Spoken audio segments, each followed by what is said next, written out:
bab dimulai dari asbabut tayammum. Bismillahirrahmanirrahim. Qala musannifur rahimallahu ta'ala wa nafa'ana bi wa bi ulumi daraini amin. Bismillahirrahmanirrahim. Faslun utawi ikilah faswal asbabut tayammumi utawi pira-pira sebab tayammum. Iku salah satun telu.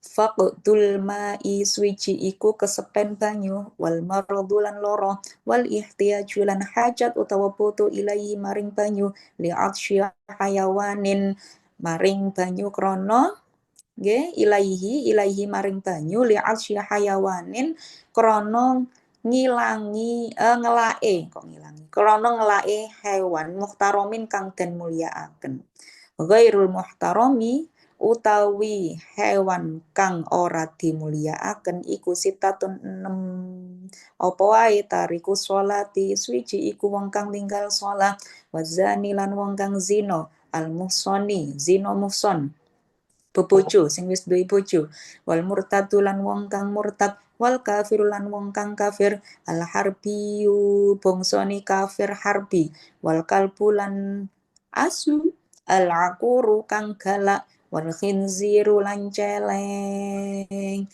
Faslun yang meneruskan kemarin nggih sebab-sebab tayamum. Nah, sebelumnya nggih di bab kula ngaji pertama itu kula membahas tentang istinja.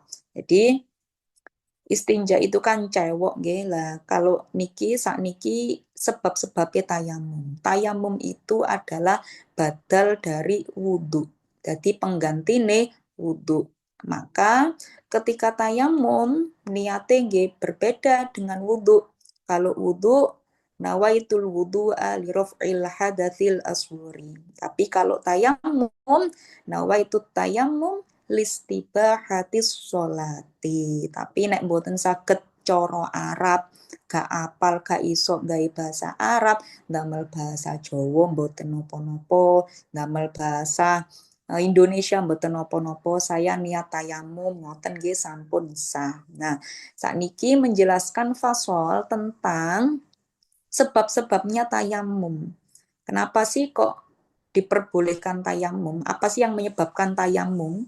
Nah, sesuatu itu pasti ada sebabnya. Lah, sebab tayamum niki ada 3 salah satu faqdul ma'i. Tidak adanya air. Jadi pun pados banyu boten wonten ten pundi-pundi niki nek ten gene keterangane syarahe niku wonten haddul ghaus nggih. Jadi batas dolek banyu iku sak pira sih? Enten sing sanjang batas mencari air di tempat yang tidak ada air itu 144 sampai 150 meter. Enten sing sanjang 300 meter haddul ghausnya. Jadi 300 ini dari kanan 300 atau 150 ke kanan, 150 ke kiri, 150 di depan, 150 di belakang, mpun pados-pados kok mboten wonten banyu, maka diperbolehkan tayamum.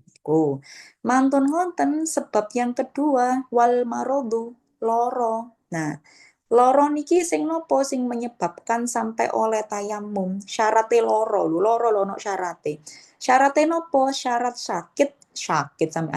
sakit yang memperbolehkan tayamum, ya, tentunya sakit yang ketika terkena air itu nanti menyebabkan tambah sakit.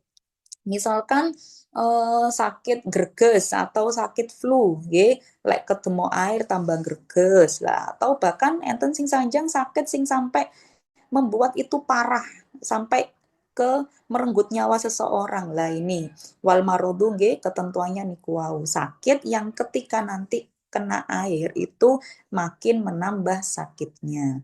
Mantun ngoten wal ihtiyaju ilaihi li'atsyi hayawanin muhtaromin.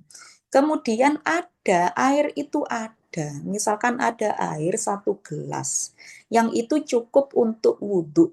Tetapi ketika akan digunakan, ada orang yang membutuhkannya. Nah, atau ada hewan yang membutuhkannya. Nah, maka harus diberikan. Tapi dengan syarat hewannya yang apa? Hewan yang dimuliakan. Ngoten.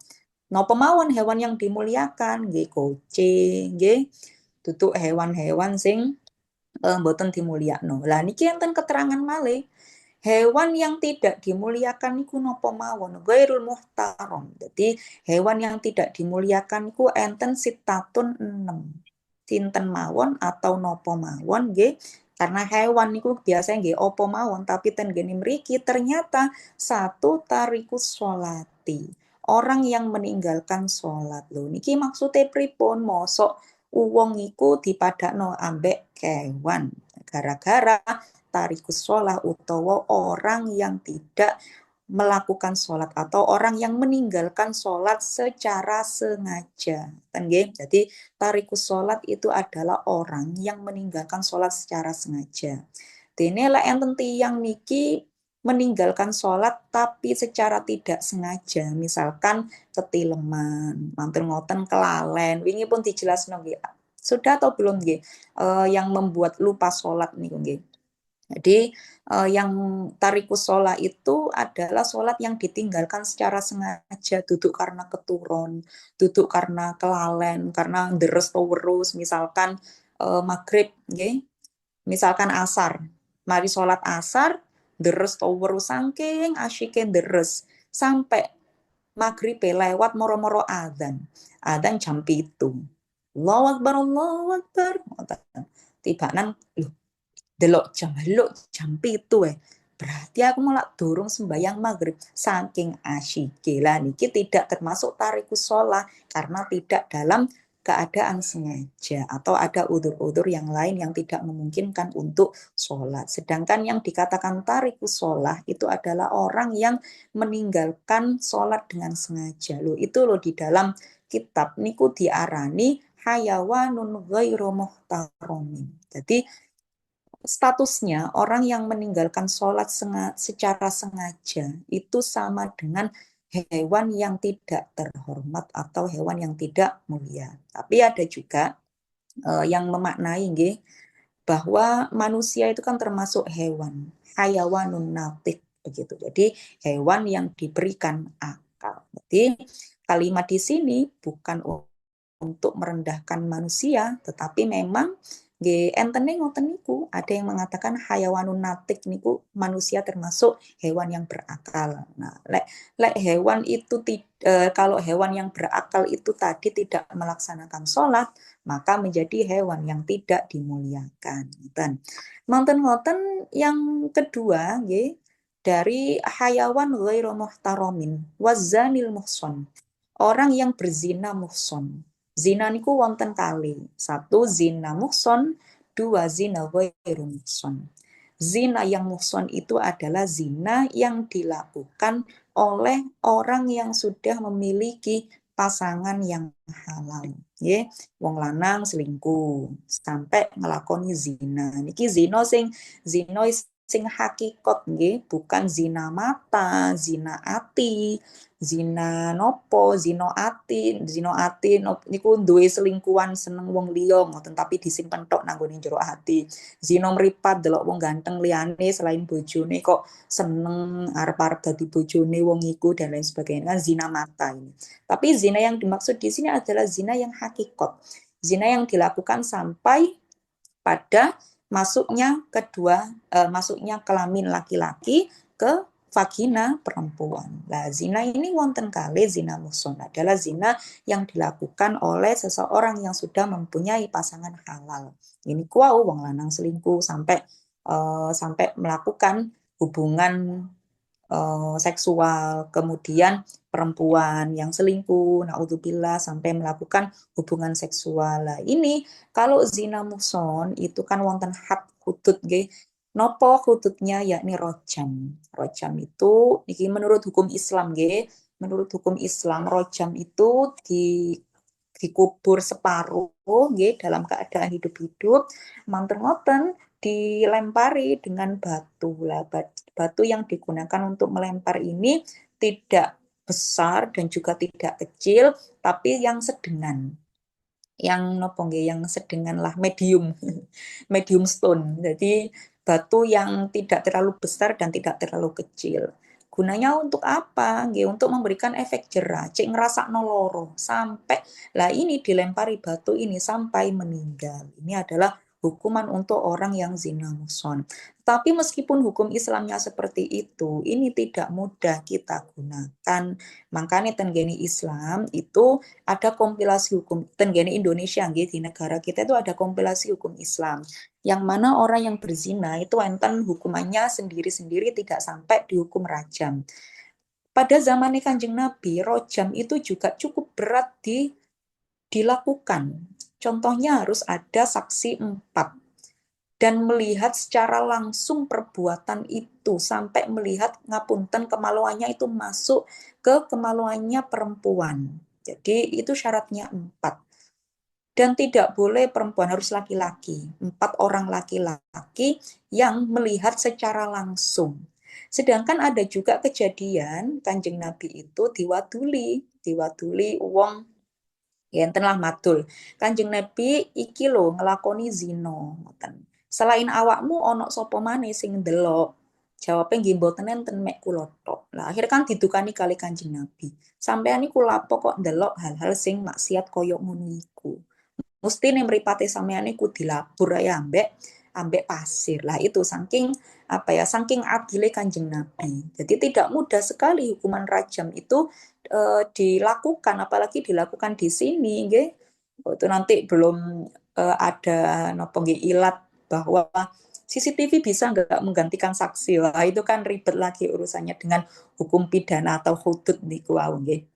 Nah, terus kemudian ada zina ghairu muhsan. Nah, zina ghairu muhsan ini mboten sampai dihukum nggih sampai meninggal hukuman rajam mboten, hanya dijilid, dipukul. Niki tenggene Aceh niku Tasik ada diperlakukan hukum Islam. Tapi hukum Islam itu tidak semudah yang dilakukan ketika pada zaman Nabi. Sama dengan hukuman potong tangan. Potong tangan itu tidak semudah yang dilakukan uang nyolong terus dipotong lah, kan ada ukurannya, ada saksinya atau tidak, kenapa dia bisa mencuri dan lain sebagainya. Zaman dahulu niku Islam itu sangat-sangat adil. Maka lek zaman Kanjeng Nabi iku pas ono hukuman rojam karena Nabi itu adil. Nabi itu selain Kanjeng Nabi, tapi juga seorang qadhi atau seorang hakim yang sangat adil pada zamannya. Nah, lek sakniki rojam digawa nang nggone Indonesia lho, nggih mboten karu-karuan ya, fitnah terjadi di mana-mana. Lalu kemudian yang ketiga yang disebut hayawanun ghairu muhtaram. Jadi niki masih dalam apa nggih? Bukan hewan yang sesungguhnya, tetapi hewan yang hayawanun natik nggih. Satu tarikus sholah, mantun ngoten azan ini manusia, azanil muhsan. Kemudian wal murtad. Kemudian orang-orang yang murtad. Lah niki kaitannya dengan tayamum wau nggih. Jadi ketika ada satu gelas air atau satu botol air ini cukup untuk kita bertayamum, tapi ternyata di sekitar kita itu ada hewan yang butuh minuman, kecuali 6 hewan ini, maka lebih baik air ini 6 hewan ini yang ghairu muhtaromin yang butuh untuk minum karena haus, ojo diwehi. Jadi lek ono wong tariku sholah, ojo diwehi. Nek ono wong zina muhson ojo diwehi. Kemudian kalau ada orang yang murtad ojo diwehi, mending digawe ibadah dewe. Kemudian wal kafiru al harbi, orang kafir yang harbi. Lah kafir ini juga ada jenis-jenisnya, wonten kafir harbi, wonten kafir dhimmi. Kafir harbi ini adalah orang-orang non muslim yang mengajak terlebih dahulu perang. Jadi ngejak perang di sini, menyerang terlebih dahulu. Ini kan juga ada di dalam Al-Qur'an itu. Asa an tuhibbu syai'an fa huwa syarrul lakum wa asa an takrahu syai'a fa huwa khairul lakum wa asa an tuhibbu syai'a wa huwa syarrul lakum. Ini adalah ketika sahabat diperintahkan untuk berperang. Lalu sahabat menyangkal, kok senengane perang sih gitu. Lalu turun ayat itu tadi nggih, gak mesti sing sampean senengi iku ternyata elek. Nah, nek gak sing sampean senengi ternyata apik lah. Maksudnya nopo? Iki lho awak dhewe iki diserang. Nek awak dhewe gak nyerang balik, ya kita yang hancur, umat Islam yang akan hancur. Lah ini namanya kafir harbi. Non muslim yang mengadakan yang menyerang perang terlebih dahulu. Yang menyerang terlebih dahulu. Nah, ada juga kafir dhimmi. Kafir dhimmi adalah kafir yang berada dalam perlindungan negara nggih, dan yang damai, orang-orang non muslim. Makanya kejadian ngebom di gereja ini kan nggih mboten bener. Itulah adalah kafir-kafir dhimmi nggih. Kafir dhimmi itu apa sih? Kanjeng Nabi dawuh, man ada dhimmiyan faqad adani. Barang siapa yang menyakiti kaum kafir dhimmi itu sama dengan menyakiti Rasulullah. Loh, iki sing ngebom-ngebom niki ngelalekno dalil iki ketok nggih. Akhirnya ada Rianto niku sing kena bom dari teroris-teroris sing boten bertanggung jawab niku. Maka kalau misalkan kita sudah punya air 1 gelas untuk wudhu, ternyata ada kaum kafir harbi yang menyerang kaum Israel. Napa butuh banyu iku wis jarno ae babacik mati ngoten. Wonten yang keempat nggih, yang kelima yakni hewan yang tidak dimuliakan niku napa wal kalbu ala akur. Jadi anjing yang galak. Napa dikhawatirkan kan anjing galak terus minta minum, kita kasih minum wis seger mari ngono kita sing diserang, gak sida sembayang, gak sida tayang gak sida banyu, ngombe banyu lah kok tambah diserang asu lah.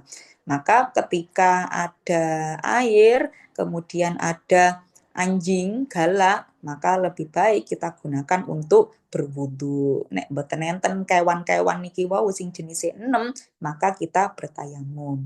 Ini kan wonten ceritoi juga ada seorang pelacur yang memberikan Kak ngerti nggih niki ceritoi sahih ta mboten, tapi karena ini menjadi kisah yang diperdengarkan terus, tapi niku nggih sae juga untuk kita buat pelajaran bahwa ada seorang pelacur yang memberikan air kepada anjing terus dia meninggal. Nah, lalu dia masuk surga dalam keadaan diridhoi oleh Allah karena memberikan seekor anjing air, seekor anjing yang dalam keadaan haus. Apa sih kok mlebu swarga duduk perkara wae ngombe asu, pamane asune gak galak.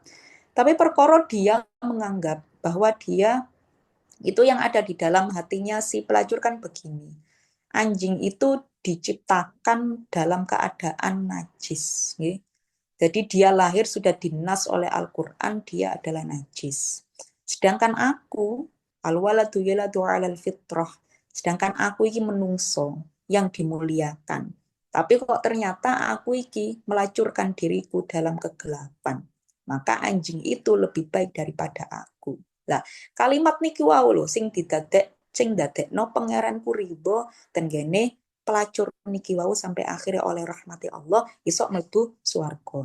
Makanya awak dhewe gak usah dadi wong sing paling apik dhewe, ngerasa paling suci dhewe, merasa paling wis gemboten usum nggih karena kabeh iku didelok teko atine dhewe-dhewe. Ngene Al-Qur'an wala tuzakku anfusakum ojo ndadekno awak dhewemu iku koyok-koyok wong sing paling suci. Kalian semuanya suci, aku tak gawe rinso nggih. Mpun niku wau nggih sebab-sebab tayamum. Ada 3, tidak adanya air, mantun ngoten sakit dan air itu dibutuhkan oleh hewan yang dimuliakan. Nggih, kucing nek gak diwai ngombe mati. Apa ya ono nang gone kucing. Manuk napa? Wedhus nggih. Duwe ternak, duwe sapi. Terus butuh wudhu tapi engko lek sapi ambek wedhuse gak dikeki banyu, gak diombeni, engko mati. Wis mending diweno nang gone kewane. Kecuali gak oleh diweno tenggene 6 hewan yang tidak dimuliakan iku wau. Faslun utawi ikilah fasal syurutu tayammumi utawi pira-pira syarat tayammum iku asyratun 10. Ayyakuna iku arep ana piturobin iku kelawan lebu wa ayyakuna lan arep ono apa aturabu lebu iku tahiron suci wa alla yakuna lan arep ora ono lebu iku musta'mal wa alla yukhalitahu lan arep ora nyampuri hu ing lebu apa dakikun glepung wa nahwu lan sepadane glepung wa ayyaqsidahu lan arep nejo wa ayyaqsida lan arep nejo hu ing keliru wa ayyaqsida lan arep nejo man hu ing lebu wa ayam sahalan arep ngusap wa ayam sahalan arep ngusap wajahu ing wajahin man wayadaihi lan tangan loro man bidor bata ini kelawan rong pukulan wa ayyuzila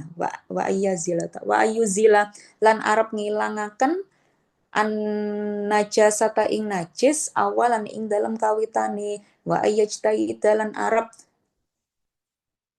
berusaha sapa man fil qiblati jadi mencari arah nggih fil qiblati ing dalam kiblat wa ayyakulan arab ono apa atayamum tayamum iku ba'da dukhulil waqti sakwuse manjing waktu wa ayatayammama waktu salat nggih maksude wa ayatayammama lan arab tayamum uwong likulli fardin kelawan saben-saben fardu suci ya terus sakniki syaratnya tayamum ya jadi enten syarat, enten rukun. Syarat itu sesuatu yang harus dilampaui sebelum menuju rukun.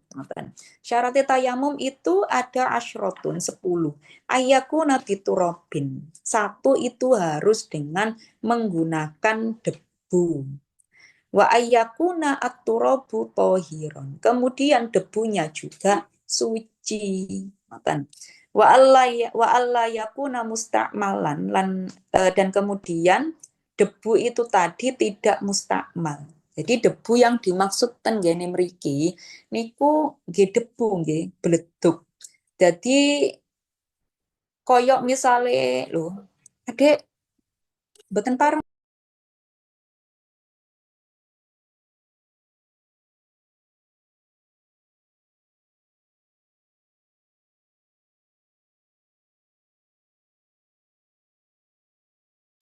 nggih ngapunten nih moro-moro anak ndelok TV buanter.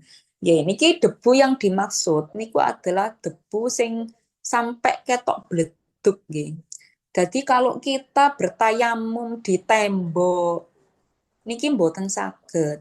Tayamum ten gene kocoe bis, kocoe pesawat, lungguhe pesawat niki mboten saged. Jadi yang benar-benar kelihatan mata ada debunya sampai meledup. Lah niki sing jenenge turab. Ngoten. Lek mboten nemu misalkan wonge kebiasaan resik nggih, gak nemu gak nemu debu blas tenggene omahe nggih pados tenggene pasir nggih sing niku diayak terlebih dahulu sampai kita menemukan debunya. Lah itu baru bisa dipergunakan. Intinya debu untuk tayamum niku mboten sembarangan, mboten kok bantal sing wis 2 tahun gak digawe. Kan mboten ketinggal. Kecuali kalau dilihat lewat mikroskop niku baru dibletuk dipek-pek ngoten niku baru kroso nggih ya. Tapi yang ini bisa dilihat dengan oleh mata. Debunya itu bisa tampak oleh mata. Niki sing dimaksud turab. Jadi mboten leres nggih, misalkan orang itu ten gene pesawat. Terus kula niku pernah nggih, kula umroh kali Bunyai Hasunah nggih, napa DU Darul Ulum niku. Muzamzamah. Kok Muzamzam mboten nggih, lali kula. Dadi kula niku umroh kali Bunyai Hasunah. Jejer ten kene pesawat. Lah, tiang-tiang niku padha nemplek-nemplekno astone ten kene. Mburine kursi ngoten. Terus ngoten-ngoten niku tayamum ngeten. Niku digujing kali guru kula niku, digujing kali Bunyai Hasunah. Delok nanduk wong-wong iki lho butuhe wong belajar fikih, cek gak tersesat. Jadi jadi dan memang debu itu yang harus terlihat. Lah kan di pesawat kan sudah mendapatkan ini toh nopo ada aturan-aturan tersendiri yang memang harus dipenuhi. Contoh pesawat ya mesti kudu diresiki, kebersihannya juga harus dijaga lah. Harus dengan debu. Kemudian debunya itu yang suci.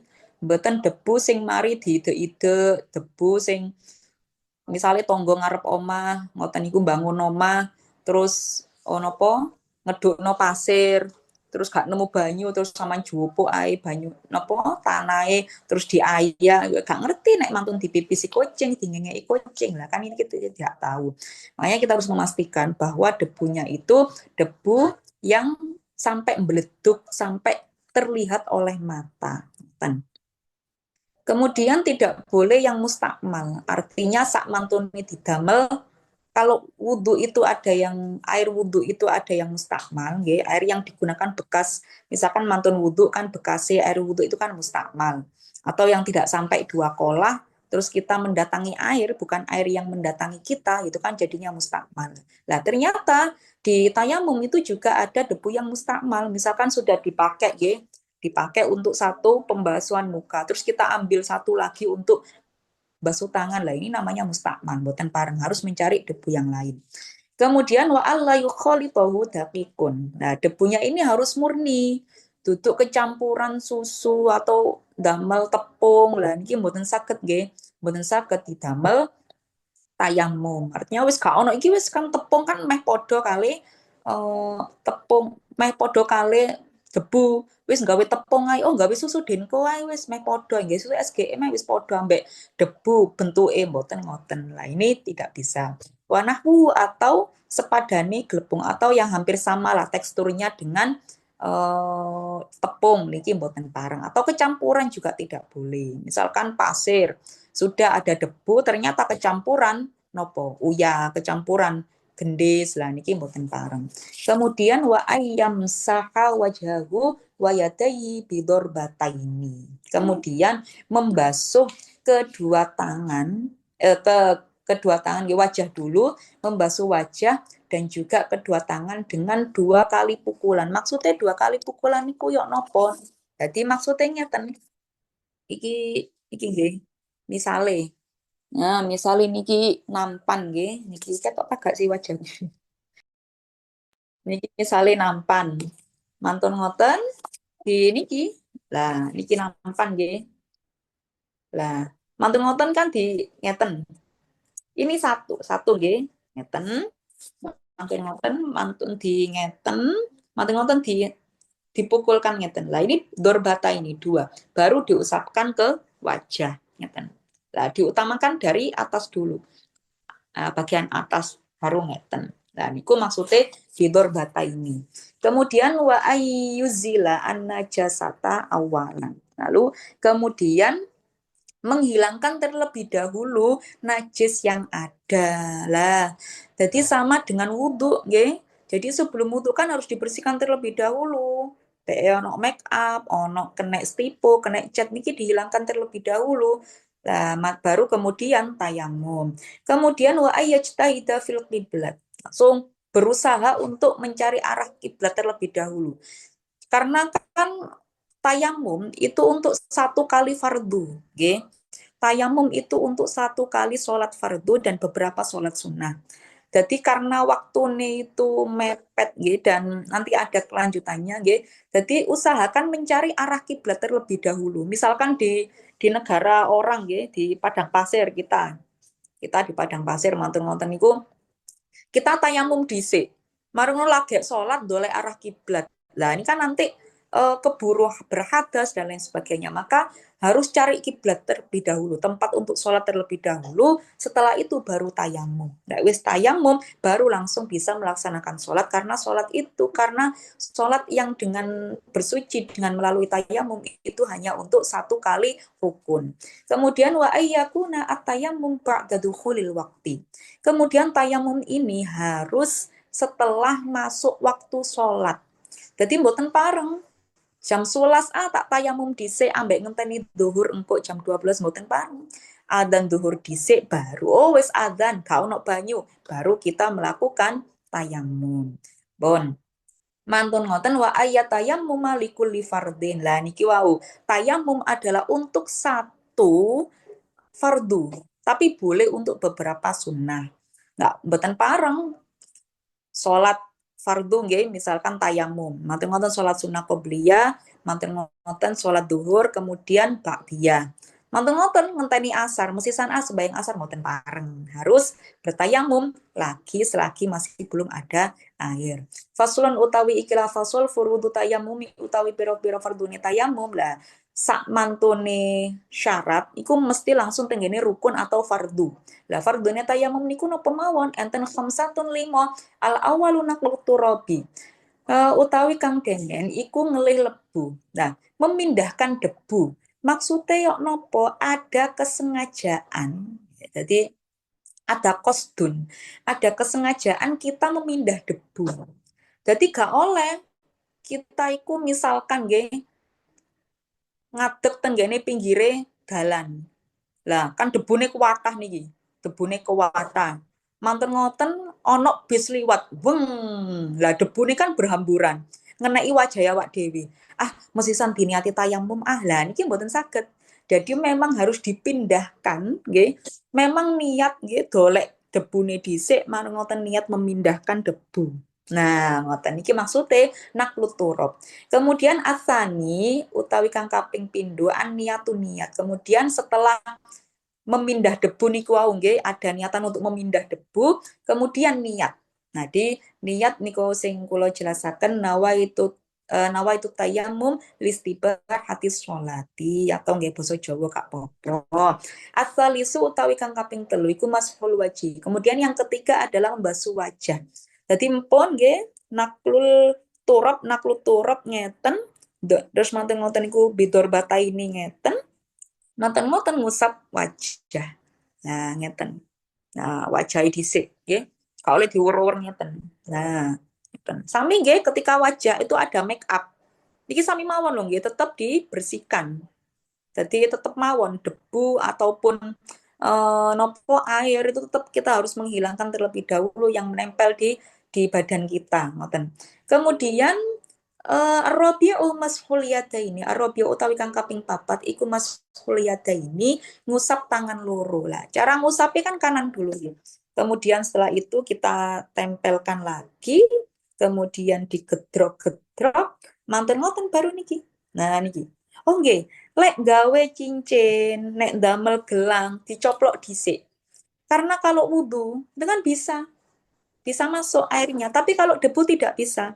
Pakai jam, pakai cincin, pakai gelang, dilepas dulu semuanya. Nggih, contohnya niki namel ali-ali dilepas dulu, gelangnya nggih dilepas dulu kabeh.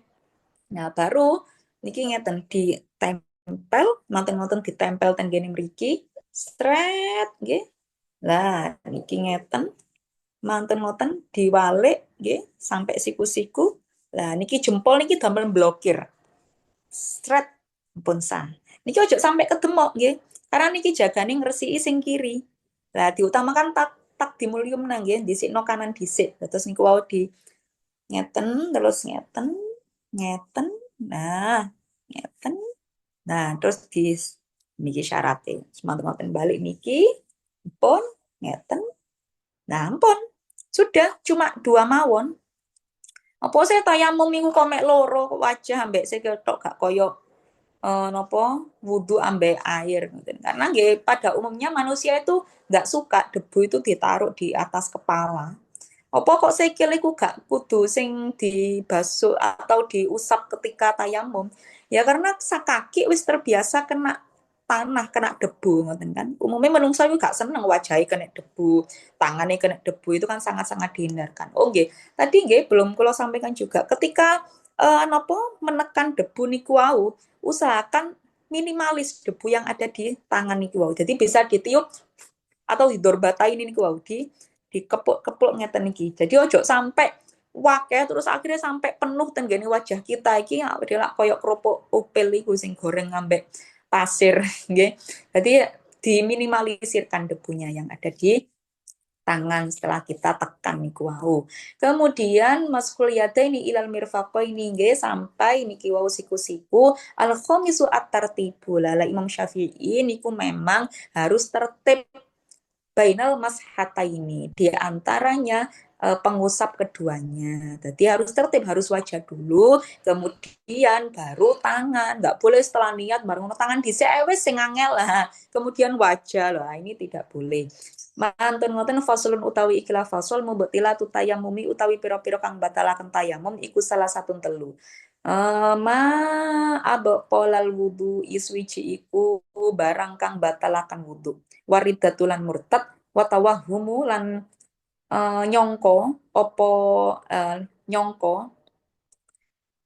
watawahumul maila nyongko ono banyu ngoten nggih intayam mama lamun tayamum uwong lifak dihi krono kesepen banyu. Lalu apa saja yang membatalkan tayamum? Satu, semua hal yang membatalkan wudhu kemarin sampun dijelaskan kalining Rofa ya tentang apa saja yang membatalkan wudhu sampun komplit, jadi bisa dicek maling ya di video kemarin. Kemudian yang kedua adalah murtad. Meskipun ini kasusnya nggih jarang sekali mantun tayamum moro-moro misalkan nggih kemarau, musim kemarau. Terus kemudian ada bencana alam naudzubillah. Bencana alam mantun ngoten niku kekeringan, akhirnya nopo? Susah golek banyu, akhirnya tiang niku katene wudhu mboten saged akhirnya tayamum. Tengah-tengah tayamum katene sholat dicegat misalkan, "He sampean gelem ta mlebu Kristen misalkan atau mlebu Hindu atau mlebu apa, tapi kok sampean anu ya tak kei mie misalkan tak kei mie 5 kerdus ping 5 tahun misalkan." Terus akhirnya murtad lah batal tayamumnya. Meskipun ini jarang terjadi, tapi contohnya nggih kados ngoten wau. Kemudian menyangka adanya air. Lah, menyangka adanya air niki jam pinten nih? Terakhir gini mungkin kula jelasaken kedhik. Menyangka adanya air ini maksudnya ngeten. Ketika kita sudah tayamum, mantun ngoten itu kok turun hujan. Lah, maka tayamum kita batal. Itu sebelum sholat. Tapi misalkan setelah tayamum, kemudian tengah-tengah sholat, terdengar geluduk, manteng ngoten udan, lah maka tayamum kita batal, sholat lek diterusno ya aslinya gak popo, tapi nanti wajib i'adah atau mengulangi kembali. Nah maka yang lebih baiknya langsung dibatalkan dengan langsung mengambil air wudhu dari air hujan itu tadi. Utawa tengah-tengah sholat mari tayamum terus sholat Allahu Akbar enten uang sing ngabari ya ono banyu lah misalkan atau uang dodolan banyu jual air lah ini baru bisa menjadi batal baik tayamumnya ataupun sholatnya. Tapi yang membatalkan niki wau tidak berlaku nggih yang tawahumul mak niki wau tidak berlaku bagi orang yang sakit. Jadi kalau orang yang sakit gitu, termasuk yang pelajaran tadi asbabut tayamum tadi almarodu orang yang sakit. Jadi orang yang sakit bah ono banyu uake, bah ono banyu mek titik, maka tetap sah tayamumnya dan juga tetap sah sholatnya, tidak perlu i'adah atau qodho sholatnya. Terus ini misalkan kita bertayamum, tapi tergantung batal atau tidaknya sholat atau i'adah sholat atau kodok sholat ketika sedang dipahami akan ada air ini masih dibagi lagi. Satu, kita misalkan tinggal di daerah yang mana daerah itu sudah terbiasa ada air. Misalkan nanggone Mojokerto iki. Ning Mojokerto iki terus monten-monten kan sudah berlimpah nggih air yang ada di sini itu. Kemudian tayamum wis hadul ghaus wis 300 ping 300 kanan kiri depan belakang 100 atau 150 kanan kiri depan belakang atau ada air tapi nanggone kabupaten nanggone pacet kono leren sak jam rono lah kan itu tidak mungkin ya lebih dari hadul ghaus. Terus setelah itu disangka ada air ke seperti geluduk terus udan ono uang bengok-bengok ya ono air lah ini langsung otomatis menjadi batal. Tapi kalau misalkan di daerah yang memang jarang sekali ada air, misalkan di padang pasir.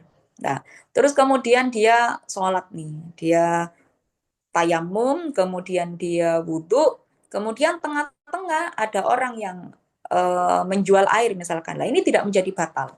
karena dia sudah berada di daerah yang memang jarang ada air. Kecuali kalau di situ daerah yang sudah terbiasa ada air dan baru kali itu tidak ditemukan air, maka diperbolehkan untuk tayamum. Pun mungkin ngoten mawon nggih singkatnya. Wallahu a'lam bishawab. Wassalamualaikum warahmatullahi wabarakatuh. Kula wangsulaken ten kene ning Yaya moderator. Waalaikumsalam warahmatullahi wabarakatuh. Alhamdulillah, pasalnya sangat banyak sekali, Ngeneng. Sampai waktunya Nggih. habis sudah tinggal Ya, 3 menit. Apakah sempat ini ada chat yang masuk? nggih. Alhamdulillah, sahabat-sahabat yang Nggih. dirahmati oleh Allah. Ini tadi sudah banyak sekali. Tidak usah saya ulang kembali, nggih, karena waktu sudah mepet. Langsung saja ke sesi yang kedua, yaitu sesi tanya jawab. Ada chat yang masuk dari sahabat Inayah. Oke. Assalamualaikum, temu tanglet Nggih. ngeneng. Bolehkah orang yang tayamum menjadi imam untuk orang Heeh. yang berwudu seperti misalnya suami yang Nggih. sakit, sakit tidak bisa Nggih. bertayamum maksudnya gitu ya, Nggih. yang mengimami istrinya yang wudu. Oke, nggih, Monggo langsung mawon, Neng. nggih, langsung mawon. Nggih, boleh nggih, jawabannya boleh. Kenapa tidak boleh? Toh perbedaan antara tayamum dan juga wudhu itu tidak menjadi apa ya, level-level dalam mengimami, ngoten. Apalagi konteksnya adalah antara suami dan juga istri. Kan tidak mungkin meskipun istri berwudu, lalu kemudian dia otomatis menjadi imam, kan tidak. Karena ada level-level imam sendiri. Jadi nanti nggih kalau ada di bab imamah atau bab tentang menjadi imam, itu akan dijelaskan urutan siapa yang paling berhak untuk menjadi imam. Misalkan dari urutan yang paling alim, yang paling solih, bahkan nanti ada di kitab Fathul Qorib gitu nggih sampai detail sekali. Lek ono wong alim soleh terus ono sing ganteng, terus ono alim soleh gak ganteng, mending gawe imam sing alim soleh ganteng lah, sampai pada yang tahap seperti itu nanti terkait dengan penampilan seorang imam. Lah terkait dengan entah bersucinya dengan tayamum atau bersucinya dengan wudhu, mereka tetap sama-sama sah untuk menjadi imam, ngoten. Apalagi konteksnya sakit nggih, wow, maka sah, itu sah, boleh banget, dan memang itu yang dianjurkan Oke. oleh agama. Dan Nggih, lanjut. terima kasih, Neng. Jadi jawabannya Mbak Inaya tadi boleh, nggih. Ada Mbak Tati melambaikan tangan apa? Sahabat Tati, Muhayyarah, Nggih, monggo Mbak Yaya. di unmute, nggih, silakan. Ya Allah wedi aku rek. Nggih. Eh, Aduh, boten, monggo. Monggo bunyai. Neng, ada tanggat. Monggo. Neng Uswa tadi bilang kalau harus terlihat debunya, nggih. Nggih. Nggih. Nggih. Jika kita di dalam perjalanan, Neng, misalnya di bis, di kereta, ataupun di Nggih. pesawat, Neng, dan kita mau sholat, tidak ada air, kita tidak menemukan air mungkin, dan kita tidak Nggih. juga menemukan debu, tidak terlihat debunya. Nggih. Apa yang harus kita lakukan, Neng? Nggih. Matur nuwun. Siap nggih, sami-sami. Nggih, ngeten nggih untuk orang yang berada dalam safar nggih, musafir. Nah, ini solusinya pripun? Satu, kalau memungkinkan, nggih, kalau memungkinkan sholatnya adalah ya berhenti di pemberhentian, nggih, misalkan naik bis itu kan nanti ada pemberhentian. Lah itu nanti bisa turun sebentar untuk sholat atau bisa dijamak sebelum berangkat. Misalkan misalkan koyok pulau nggih, pulau kajenge ten gene pundi nggih, ten gene Kediri misalkan atau ten Trenggalek, eh yang nggih Trenggalek lah 3 jaman 4 jaman naik bis. Tapi bisnya patas, ngoten cepat terbatas. Iki piye ya lek kula budal bisa itu kan sekitar jam-jam 1. Nek tak budali dhisik iki engko aku jelas gak nututi tekan kono. Ya lek pas macet, lek pas iki piye lah ketinggalan duhurku lah ngoten. Sedangkan kan jamak itu kan tidak harus kalau kosor kan harus ada di perjalanan gitu. Sedangkan kalau jamak itu kan tidak harus kita berada di luar daerah, ngoten. Maka kita boleh menjamak tanpa kosor terlebih dahulu. Misalnya kok ini kuau, ini budal nanggone Trenggalek, tapi ternyata gak nututi waktu nih, maka bisa dijamak sholat dulu, sholat duhur dan juga asar jamak takdim. Tapi kalau tidak memungkinkan, misalkan tenggene jero bis, wis budal tenggene jero bis, katene sholat yo gak iso lah. Sementara kita itu kan tidak bisa melakukan sholat di atas kendaraan. Tidak bisa. Dalam fikih pun itu yang paling masuk akal. Itu yang paling masuk akal sholat di atas kendaraan itu disamakan dengan sholat khauf, lil khauf. Jadi sholat ketika ketakutan di dalam perang. Jadi ketika berperang kan dalam keadaan takut. Tapi ki sholatnya piye? Engko lek mandek gawe sholat tambah dibunuh. Akhirnya sholat saisoe nanggone ndukure kendaraan. Lah, yang paling masuk akal ketika kita sudah melakukan muter otak digawe sholat piye nanggone ndukur kendaraan, nggih tidak ada debu, nggih ada air tapi tidak juga memenuhi untuk bisa sholat. Karena kan sholat harus menghadap kiblat. Sedangkan tenggane ngarepe nanggone ndukure bis, ndukure kereta, ndukure pesawat kan tidak ada arah kiblat yang kita panuti kan tidak ada karena kan arahnya berbeda-beda nggih menyesuaikan dengan jalan ngoten. Maka yang paling tepat kita lakukan adalah sholat li hurmatil wakti. Nah, sholat li hurmatil wakti ini tidak mengharuskan ada toharoh atau bersuci terlebih dahulu. Maka bisa langsung sholat di atas kendaraan, okay? Tanpa melakukan tayamum.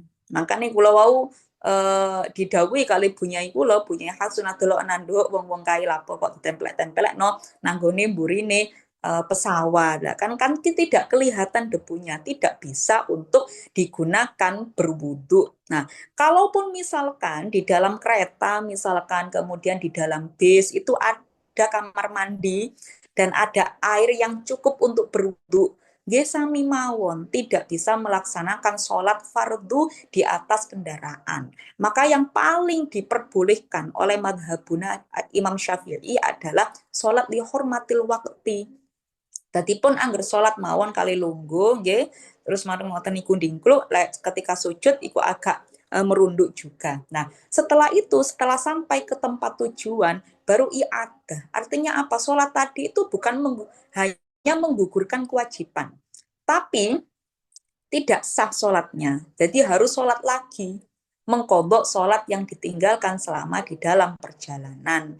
Kados kula wingi tenggene kereta. Jadi kereta kulo itu 12 jam perjalanan. Jadi mulai pulau berangkat jam 7, nggih, nyampe tenggene Jakarta itu jam 7 malam.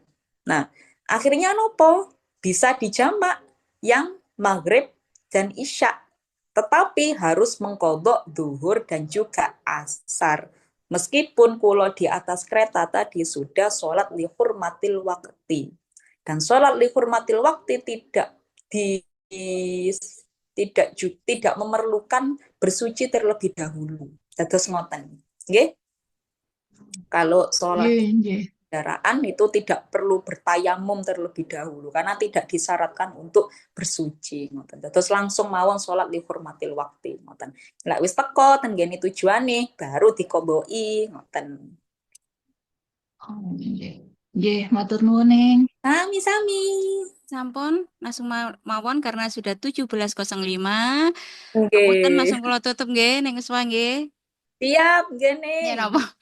Alhamdulillah sudah banyak sekali hari ini kita dapat kajian dan dapat materi nggih. Alhamdulillah semoga manfaat.